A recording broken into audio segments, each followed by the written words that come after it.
मेरा मन जीव जंतु पशु पंछियों की सेवा में ही ज्यादा लगता है।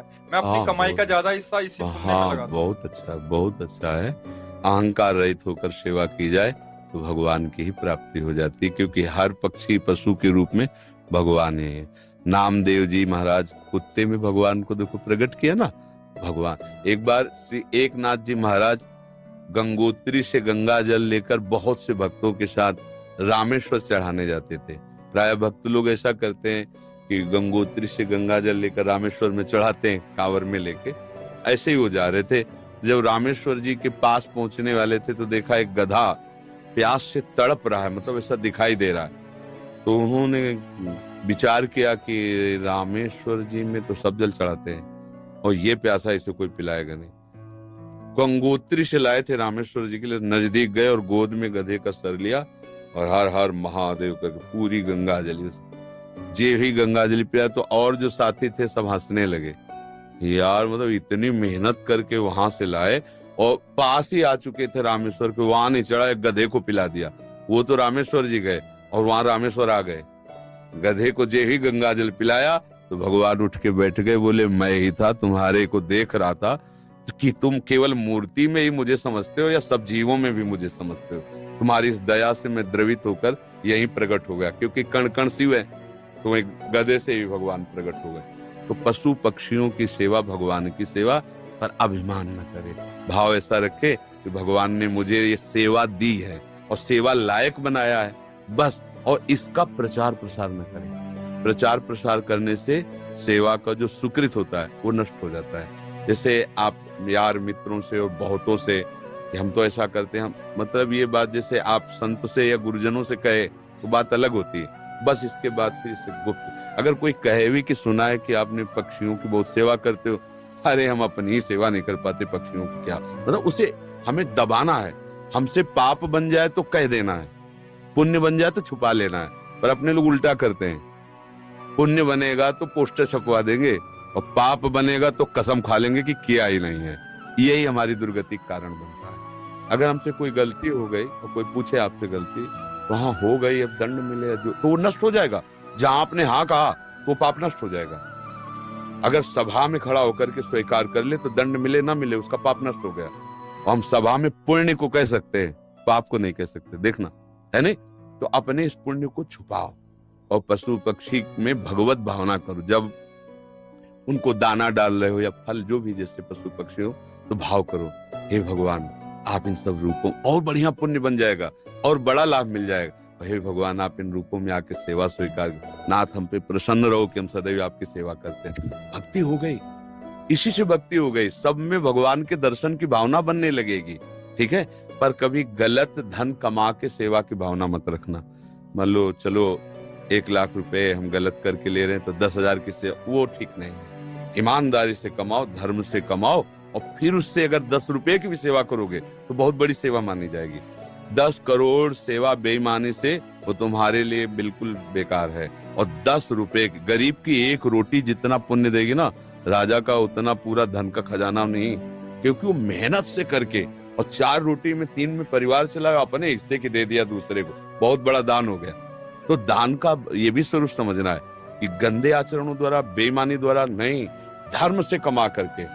एक बार राधा बाबा ने भागवत सुनी, तो एक ब्राह्मण आते थे, श्रद्धा से सुनाया। अब दक्षिणा देने की बात आई तो बाबा ने कहा हम तो सन्यासी हैं, क्या दक्षिणा दें। आज बड़े बड़े लोग बैठे थे, जिसके पास पवित्र धन हो 125 रुपया हमें दे दो। किसी की हिम्मत नहीं निकालने की, क्योंकि बाबा बिल्कुल सत्य पे प्रतिष्ठित महापुरुष। अब पवित्र होना चाहिए, इन्हें दंड मिलेगा। किसी की हिम्मत। एक घास खोदने वाला बगीचे में जो काम करता है दौड़ के आया, बाबा हमारा पवित्र है। वह कैसे तेरा पवित्र? बोले घास खोदता हूँ, मुझे कोई 1,000-2,000 ले मिलते, 100 रुपया तो हम दे देंगे। बोले हाँ तू दे। 100 रुपया लिया, पंडित जी को दे के, ये है दक्षिणा। हाँ ये 100 रुपया 100 करोड़ की बराबरी बिल्कुल नहीं हो सकती। वो 100 करोड़ बेकार, वो 100 रुपया अच्छा। धर्म से कमाओ और धर्म से सेवा करो, ये भगवत। डॉक्टर हिमांशु सूरी जी, बठिंडा, पंजाब से। महाराज जी, मेरा ये प्रश्न है, क्या ऐसे महापुरुष जिनका गोलोक वास हो चुका है, उन्हें गुरुदेव रूप में धारण किया जा सकता है? एवं अगर किया जा सकता तो कैसे?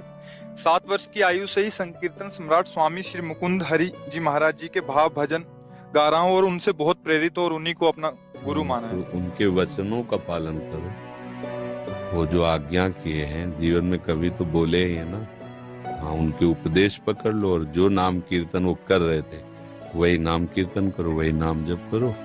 जो भगवत प्राप्त महापुरुष हैं वो थे, हैं, रहेंगे, तीनों में बराबर होते हैं। ये भूत भविष्य वर्तमान काल जीव के लिए है, जो ईश स्वरूप होते हैं उनके लिए नहीं। वो थे भी, वो हैं भी और वो रहेंगे भी। जो महापुरुष हैं किसी को भी, जैसे भाई जी हनुमान प्रसाद पोद्दार जी, राधा बाबा, उड़िया बाबा, हरि बाबा, ये सब महापुरुष थे, हैं और रहेंगे। अब आप तदाकार करो तो उनसे बात भी हो सकती है। मिलन जब भगवान से बात हो सकती है तो भगवत स्वरूपी तुम आत्मा है ना। हाँ, तन्मयता धारण करो। उनके भजनों की रिकॉर्डिंग की जैसे है उपदेश नहीं हाँ, मतलब सब संतों का एक ही कथन है, संसार के चिंतन से अपने चित्त को बचा के भगवान के चिंतन में लगाना। बस बार बार नाम जप करो। जो भी नाम कीर्तन करते हैं ना, वो नाम कीर्तन पकड़ लो, अंदर से जपो और उसी का कीर्तन करो और उनको गुरु मान लो, हो गई बात। समझ रहे?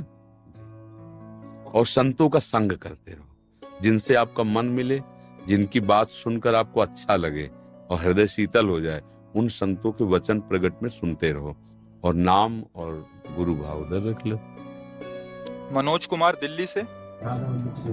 सतगुरुदेव भगवान, आपके चरणों में कोटि कोटि प्रणाम। गुरुदेव भगवान, पराये सभी शिष्य अपने गुरुदेव का मानसिक चिंतन करते हैं, लेकिन गुरुदेव वो परम सौभाग्यशाली शिष्य कौन से लक्षणों से युक्त होता है जो कभी कभी अपने गुरुदेव के चिंतन में भी आ जाता है?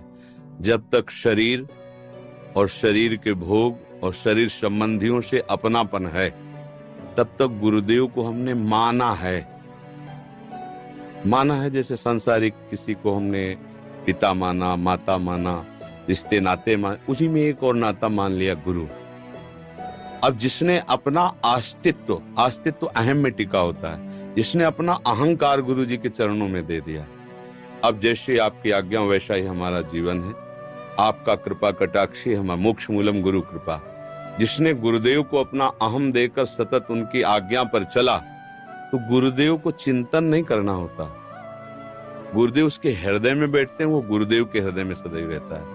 भगवान अपनी भक्ति के लिए कहते साधु हृदयमयी हम, साधु नाम हृदय। मैं उनका हृदय हो जाता हूँ, वो मेरा हृदय हो जाते हैं। और सही पूछो तो वो गुरु स्वरूप ही हो जाता है। सच्चा शिष्य वही जो गुरु स्वरूप हो गया। जैसे प्रियालाल जिसको अपना परिचय दे देते हैं तो प्रियालाल मैं हो जाता है, उसमें कोई अंतर नहीं। जानत तुम्हें हो जाई, सोई जाने जेहि देहु जनाई। जिसे वो जना देते हैं वो उन्हीं के मैं हो जाता है। ऐसे गुरुदेव का सच्चा शिष्य वही है जो गुरु स्वरूप हो जाता है। सांसारिक राग, सांसारिक भोग, सांसारिक चिंतन रहित, सदैव गुरु के बताए हुए नाम मंत्र में तल्लीन है, वही गुरु का स्वरूप हो जाता है। गुरु निष्ठा, नाम निष्ठा, धाम निष्ठा, इष्ट निष्ठा, ये बड़ी दुर्लभ बातें हैं, किसी बिरले के हृदय में आती है। और ये निष्ठा आ गई तो निश्चित वो उसी को प्राप्त हो जाता है जिसकी जो, जैसे अभी हमारी शरीर निष्ठा है सबकी, तो हमें भोग की चाह है, मान की चाह है, प्रियता है, संसार सारा प्रपंच है। और जिस दिन भगवान निष्ठा आ गई तो सारा प्रपंच खत्म हो गया, भगवत निष्ठा आ गई। भगवान के चरणारविंद में आसक्ति प्रेम, या प्रियालाल के चरणारविंद में आसक्ति प्रेम। पहले तो समझना है कि इष्ट और गुरु केवल कहने को दो शब्द हैं, पर्यायवाची, दो नहीं है। वही लाडली ही अपने रस का विस्तार करने के लिए हमारे जैसे शब्द बोलने वाला रूप धारण करके हमको समझाती हैं। हमारे आचार्य, हमारे गुरुदेव हमारी लाडली ही है, दूसरा कोई नहीं। गुरुदेव ही लाडली है। देखने को ढांचा पंच भौतिक होता है, अंदर हृदय सिंहासन पर युगल सरकार विराजमान होते हैं, वही अपना विस्तार करते रहते हैं।